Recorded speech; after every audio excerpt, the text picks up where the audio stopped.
नमस्कार प्यारे दोस्तों, आज मैं आपको एक ऐसे पर्व के बारे में बताने जा रही हूँ जो न केवल हमारे धार्मिक विश्वासों से जुड़ा है बल्कि हमारे जीवन को ऊर्जा और सकारात्मकता से भर देता है। जी हाँ, मैं बात कर रही हूँ मकर संक्रांति की।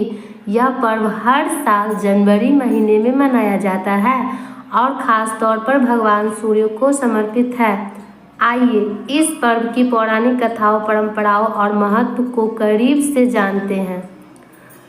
मकर संक्रांति के दिन सूर्यदेव धनु राशि से मकर राशि से प्रवेश करते हैं। इसे ज्योतिषीय दृष्टि से बहुत महत्वपूर्ण माना जाता है। इसी दिन सूर्य उत्तरायण हो जाते हैं, यानी दक्षिण से उत्तर की ओर अपनी यात्रा शुरू करते हैं।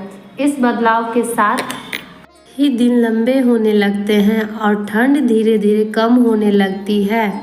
इस कारण इसे प्राकृतिक और जीवन के बीच सामंजस्य का पर्व भी कहा जाता है।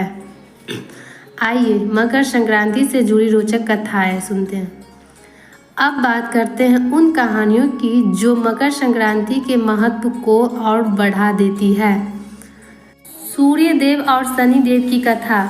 पौराणिक मान्यताओं के अनुसार मकर संक्रांति के दिन सूर्य देव अपने पुत्र शनि से मिलने गए थे। शनि मकर राशि के स्वामी हैं और इस कारण इसे मकर संक्रांति नाम दिया गया है।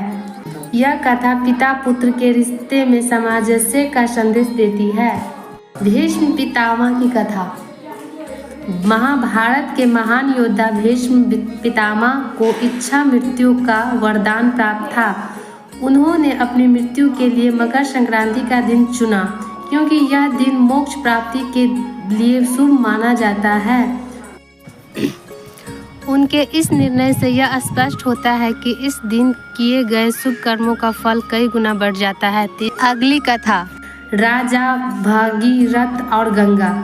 माना जाता है कि मकर संक्रांति के दिन ही गंगा माता स्वर्ग से धरती पर आई थी। राजा भागीरथ ने अपने पूर्वजों की आत्मा की शांति के लिए गंगा को पृथ्वी पर लाने का संकल्प लिया था।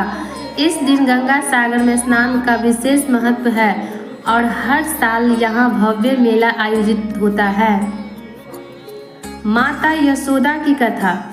एक अन्य कथा के अनुसार माता यशोदा मकर संक्रांति के दिन भगवान कृष्ण की प्राप्ति के लिए व्रत रखा था। इस दिन उन्होंने तिल गुड़ का दान किया। तिल और गुड़ का इस पर्व में विशेष महत्व है। यह न केवल मिठास का प्रतीक है बल्कि हमारे शरीर को ऊर्जा और गर्माहट भी प्रदान करता है। मकर संक्रांति की परंपराएं और महत्व। इस दिन लोग व्रत रखते हैं, गंगा स्नान करते हैं और दान पुण्य करते हैं। खास तौर पर तिल और गुड़ का दान करना बहुत शुभ माना जाता है।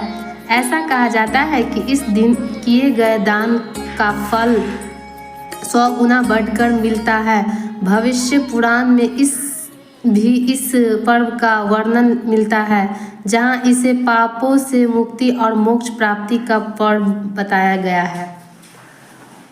मकर संक्रांति हमें यह सिखाती है कि जीवन में बदलाव हमेशा सकारात्मकता लाते हैं। सूर्य देव के उत्तरायण होने के साथ ही हमें अपने जीवन में भी कला और ऊर्जा का स्वागत करना चाहिए।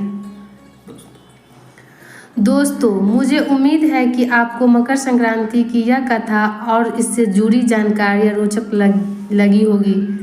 ऐसे ही और रोचक कथाएं जानने के लिए इसे लाइक और शेयर जरूर करें। धन्यवाद। तो अगले वीडियो में फिर मिलेंगे, तब तक के लिए जय सूर्य देव।